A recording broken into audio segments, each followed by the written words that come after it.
জয় মা মৃত সঞ্জীবনী, জয় মা। আমি শ্রী গুরুজি প্রদীপ গাঙ্গুলি। আমার চ্যানেল মৃত সঞ্জীবনী, সেখানে আমি নানান প্রকার তন্ত্রক্ত রিলেটেড মন্ত্রাদি উপস্থাপন করেছি।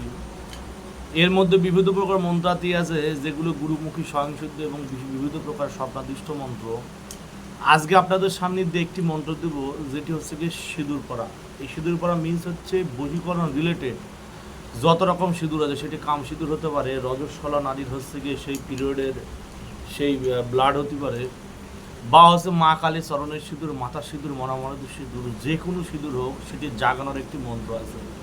আপনি সিঁদুর নিয়ে কাজ করছেন, আপনার বশীকরণের কাজটা হচ্ছে না। আপনি সিঁদুর নিচ্ছেন, সেই সিঁদুর নিয়ে সেই সিঁদুরে বশীকরণ, সেই সিঁদুর দিয়ে আপনি কি করছেন, আপনি কি করছেন, আপনি হচ্ছে গিয়ে বশীকরণ কাজ করবেন। সিঁদুর দিয়ে, কাম সিঁদুর দিয়ে হোক বা মরামানসিক সিঁদুর দিয়ে হোক, আপনি বশীকরণ কাজ করবেন। কিন্তু দেখা যাচ্ছে যে আপনি বশীকরণ কর্ম করছেন, কিন্তু কাজটা হচ্ছে না। বিদ্বেষণ করছেন, উচ্চাটন করছেন, মারণের কর্ম করছেন, স্তম্ভনের ক্রিয়া করছেন, কিন্তু সেটা কোনো সঠিকভাবে চরিতার্থ হচ্ছে না, অর্থাৎ সেটা সঠিকভাবে আপনি ফল পাচ্ছেন না। তো তৎপরীয় অবস্থা আপনি কী করবেন, এই মতো অবস্থা আপনি কী করবেন, যেটি করবেন তারই ব্যবস্থা, তারই সমস্যার সমাধান নিয়ে আমি চলে এসেছি আমার এই ইউটিউব চ্যানেলে। এই ক্রিয়াটি করতে গেলে আপনার কিছু জিনিস লাগবে, যেটি হচ্ছে কি সিঁদুর লাগবে, একটি কলার পাতা লাগবে, সিঁদুর লাগবে, একটি কলার পাতা লাগবে, এবং লাগবে হচ্ছে কিছুটা পরিমাণ শুকনো ভোগ, যেটি 5 রকমের শুকনো খোরবা ভোগ বলে সেটি লাগবে। আপনার হচ্ছে 7খানা ধূপকাঠি, 3টে ঘিয়েরবাতি। এবার 3টে ঘিয়েরবাতি জ্বালিয়ে দেবেন শ্মশানস্থলে, এবং সেইখানে 3টে ধূপকাঠি জ্বালিয়ে দিয়ে সেইখানে কলা পাতার উপর উদ্দিষ্ট উক্ত সেই সিঁদুরটি রেখে যে মন্ত্রটি বলবো সেই মন্ত্র মাত্র 21 দফা পাঠ করবেন। 21 দফা পাঠ করে ফুঁদবেন। ফুঁদলে আপনার স্বার্থ চরিতার্থ হয়ে যাবে, অর্থাৎ আপনি যে কাজের জন্য আপনি সিঁদুর অ্যাক্টিভেশন করবেন, সিঁদুরের কাজ করবেন, সেটি কাজ হয়ে যাবে। আমি সর্বোপরি একটি কথা বলতে চাই, যারা বশীকরণ রিলেটেড কর্ম করেন বা যে কোনো কর্ম করেন, তারা সেই কর্মে সঠিকভাবে সাকসেস পান না। কেন? যেগুলো উপকরণগুলি ব্যবহার হয় তন্ত্রোক্ত ক্রিয়াকলাপে, সেই উপকরণগুলো পরিশুদ্ধ করার বা সেই উপকরণ দিয়ে নানানবিধ তন্ত্রোক্ত ক্রিয়াকলাপ করার আগে তাকে পরিদেহ করা, তাকে তার মধ্যে শক্তি সঞ্চার করা, তার মধ্যে অলৌকিক সত্তা জাগরণ করা হচ্ছে অতি প্রয়োজন। নচেত সেটি কিন্তু সঠিকভাবে খাটে না। আবার একটি কথা বলি, যে কোনো তন্ত্রোক্ত উপকরণ, যে কোনো তন্ত্রোক্ত রিলেটেড যে উপকরণ আদি আছে, যেগুলো দিয়ে মেনলি হচ্ছে গিয়ে তন্ত্রের ক্রিয়াকলাপ করা হচ্ছে, যেগুলো দিয়ে আপনার হচ্ছে গিয়ে যে কোনো ষটক্রিয়ার ক্রিয়া করা হচ্ছে, কবিরাজি হাকিমি কর্ম বলেন বা তন্ত্র জগতের যে কোনো কর্ম বলেন, যে কোনো উপকরণ জাগরণ করার জন্য বিশেষ বিশেষ তার মন্ত্র আছে। কিন্তু যারা গুরুদীক্ষিত, যারা গুরুমন্ত্র পেয়ে গেছেন, তাদের ক্ষেত্রে কি, তাদের ক্ষেত্রে উদ্দিষ্ট গুরুমন্ত্র, ইষ্ট গুরুমন্ত্র জপ করলে যে কোনো জিনিস দ্রব্য শোধন করা হয়ে থাকে বা করা যায়। এটি গুরুর বাণী, গুরুর উক্তি। কিন্তু যারা হচ্ছে কি গুরুমন্ত্র নেননি, তারা কি করবেন, তাদের তো কাজ করতে হবে। কিন্তু অদীক্ষিতদের হাতে কিন্তু কোনো জিনিস খাটে না। একটি কথা আছে, অদীক্ষিতদের হাতে জল গ্রহণ করা, পানি গ্রহণ করা, মূত্র গ্রহণ করা সমতুল্য। গুরুদের বক্তব্য, তাই সেই সূত্রে আমি বলছি, যারা অদীক্ষিত, যারা গুরুমন্ত্র নেননি, যারা গুরু মন্ত্রের সঙ্গে মেনলি হচ্ছে গিয়ে পরিচয় নেই, তারা হচ্ছে এই ধরনের ক্রিয়াকলাপ করতে যাবেন না। যেহেতু প্রতিক্রিয়া সমান বিপরীতধর্মী প্রতিক্রিয়া কিন্তু বাবা আসে। আপনি ক্রিয়া করবেন, প্রতিক্রিয়া মাটির একটা ঘুষি মারেন, দেখবেন সেই ঘুষিটা রিটার্ন আপনার শরীরে আসবে। তো সে সিঁদুর জাগানো বা সিঁদুর শোধন করা যে মন্ত্রটি আপনাদের সামনে পেশ করছে, আপনারা ভালো করে শুনুন। কি বললাম, একটি কলা পাতা নিয়ে নেবেন, কলা পাতার উপর সিঁদুরটি রাখবেন, 3টে ঘিয়েরবাতি জ্বালিয়ে দেবেন, কিছু খুরমা প্রসাদ, 3টে ঘিয়েরবাতি এবং ধূপকাঠি শ্মশানস্থলে দিয়ে সেইখানে বসে অবশ্যই লাল রঙের বসন করবেন। লাল রঙের বসন করে সেই স্থলে বসে যে উদ্দিষ্ট মন্ত্র আছে, সেই মন্ত্রটি মাত্র 21 দফা পাঠ করবেন। 21 দফা পাঠ করে সেটা অ্যাক্টিভেশন হয়ে যাবে। এবার আপনি যে কাজে লাগাবেন, এই সিঁদুরটা মাকে ধরে যেতে বলবেন। এই সিঁদুরটা ধরে যাওয়ার পর মাকে আপনি যে কাজে এই সিঁদুরটা প্রয়োগ করবেন, সে কাজের নাম উল্লেখ করতে হবে। মন্ত্র বলছে আল্লাজির কাল্লা নবীজির ধর, তারই মধ্যে আছে আলী সাহার গড়, আয় আলী সোনার কলি, তোর ডাকে আসমান জমিন লাগলো তালি, দোহাই মা শ্মশানকালী এই সিঁদুরটা ধরে যান। দোহাই মা শ্মশানকালী এই সিঁদুরটা ধরে যান। এবার কার ব্যাপারে কাজ করবে, অমুকের সাথে অমুকের মিলাই করাই দে, হুয়ালি হুয়ালি হুয়ালি, অমুকের সাথে অমুকের মিলাই করাই দে, হুয়ালি হুয়ালি হুয়ালি। এবার শেষে ধরে জানার পরে আপনি তাদের নাম উদ্দিষ্ট করে বলবেন, অমুকের সাথে অমুকের মিলাই করাই দে, বা অমুকের সাথে অমুকের জুদাই করাই দে, অমুকের সাথে অমুকের মিলাই করাই দে, অমুকের সাথে অমুকের জুদাই করাই দে। এটা বলতে হবে, বললি বশীকরণ হবে, বিচ্ছেদ হবে। আবার বলি, আল্লাজির কাল্লা নবীজির ধর, তারই মধ্যে আছে আলী সাহার ঘর, আই।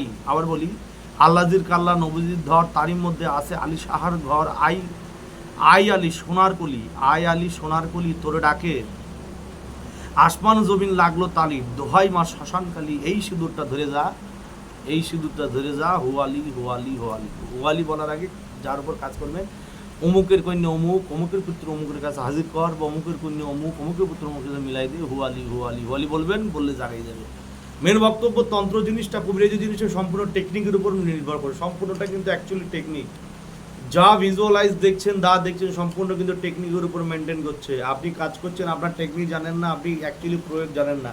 আপনাকে যদি কেউ বন্দুক দিয়ে দিল, সে বন্দুক আপনি চালাতে জানেন না, সে বন্দুক রেখে আপনার লাভ। বক্তব্য হচ্ছে, আপনার কাছে যে জিনিসটি আছে সেটি প্রয়োগ করতে শিখতে হবে। প্রয়োগ করতে শিখতে পারলে সেটি খাটবে। যে কোনো জিনিস প্রয়োগ করা শিখতে পারলে, বা প্রয়োগ যদি সঠিকভাবে করতে পারেন, সেটি প্রয়োগ হবে, সেটি খাটবে। আপনার কাছে ব্রহ্মাস্ত্র থাকতে পারে, আপনি যদি চালাতে পারেন না, সেটি আপনার কোনো কাজে লাগবে না। তো প্রতিটি ক্রিয়াকলাপ একই ধরনের। আপনার কাছে যে মন্ত্র, যেভাবে যে জিনিসে আসে না কেন, সেটি সঠিকভাবে প্রয়োগ করা এবং সেটি সঠিকভাবে চালনা করা আপনাকে শিখতে হবে। এবার সিঁদুর মোহন, যে কোনো রকমের সিঁদুর দিয়ে, যে কোনো রকমের সিঁদুর আমি বলে দিয়েছি। মানুষের যেটি ব্লাড, যেটা কামরস, যেটা রজস্বলা, যে রক্ত, সেটাকে কিন্তু এক প্রকার সিঁদুর ধরা হয়। মায়েরই একটি কামরস, কাম সিঁদুর ধরা হয়। তো যে কোনো অ্যাক্টিভেশন করার আগে এই মন্ত্র যে পড়বেন, 21 দফা পাঠ করবেন, কুলে জেগে যাবে, সেই সিঁদুর যে কোনো কাজ করতে পারবেন। এবং এটি প্রয়োগ বলে দিই, যেটি মন্ত্র বললাম, যেমন আল্লাদির কাল্লা নবজির ধর, তারই মধ্যে আছে শাহ আলীর ঘর, আই আই সোনার কলি।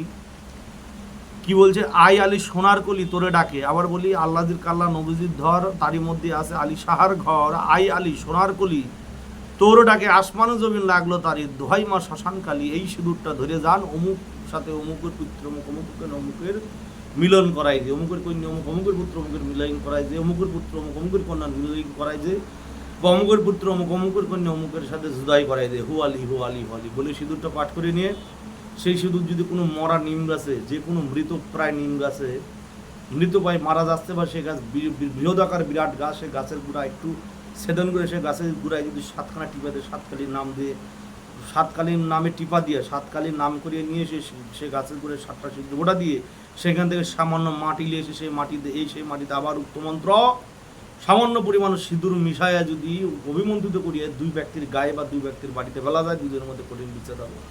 বা 2 ব্যক্তির অভিমন্ত্রিত করিয়ে সেই সিঁদুর পুরুষ মানুষ নিজের কপালে ধারণ করিয়ে, সেই সিঁদুর যদি কোনো অশ্বত্থ বৃক্ষের যদি গলায়, আবার গাছের গোড়ায় যদি আবার 7বার 7টি টিপা দিয়ে নিজের মনের বাসনা গোড়ার, বা সেই সিঁদুর পুরুষ মানুষ গায়ে ধারণ করবে, কপালে ধারণ করবে, এবং সেই সিঁদুরটা বা মেয়ের ব্যবহৃত কোনো কাপড়ে দিয়ে সেই কাপড়টি কবরস্থান, শ্মশানে বা সমাধিতে দাফন করবেন, সেই মেয়ে পাগল হয়ে যাবে।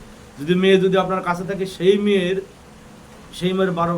বাসস্থানে, সেই মায়ের গৃহে যদি সে কাম সিঁদুর মিশিয়ে সামান্য একটু সেই অশুদ্ধ গাছের মাটি যদি তার বাড়িতে ছিটিয়ে দিতে পারে, সেই মেয়ে পাগল হয়ে যাবে। বহু পরীক্ষিত যদি বহুবার প্রয়োগ করেছি, প্রয়োগ করতে জানি বাবা, যে কারণে আমরা ওস্তাদ, আমরা প্রয়োগ করতে জানি, যে কোনো জিনিস, যে কোনো কাজ, যে কোনোভাবে যে কোনো জিনিস চালনা করতে পারি।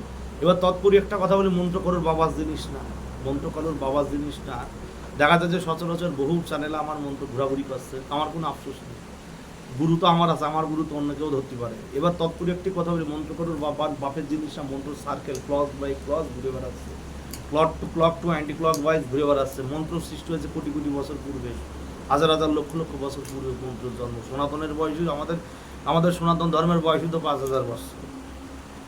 মন্ত্র সৃজনের শত শত লক্ষ লক্ষ মনি ঋষি নানা শক্তি সংসার করে বিভিন্ন প্রকার মন্ত্র সৃজন করিয়াছে, এবং কামরূপ কামাখ্যার দোহাই দিয়েছে, মা কালীর দোহাই দিয়েছে। মা কালী নিশ্চয়ই এই কলিযুগের না, মা কালী হচ্ছে শত বছর পূর্বে, সহস্র লক্ষ যোজন বছর পূর্বে হচ্ছে মা, যে মায়ের নাম দোহাই দেওয়া হয়েছে। মন্ত্র করে বাবার প্রপার্টি নেই, কারোর বানানো জিনিস না।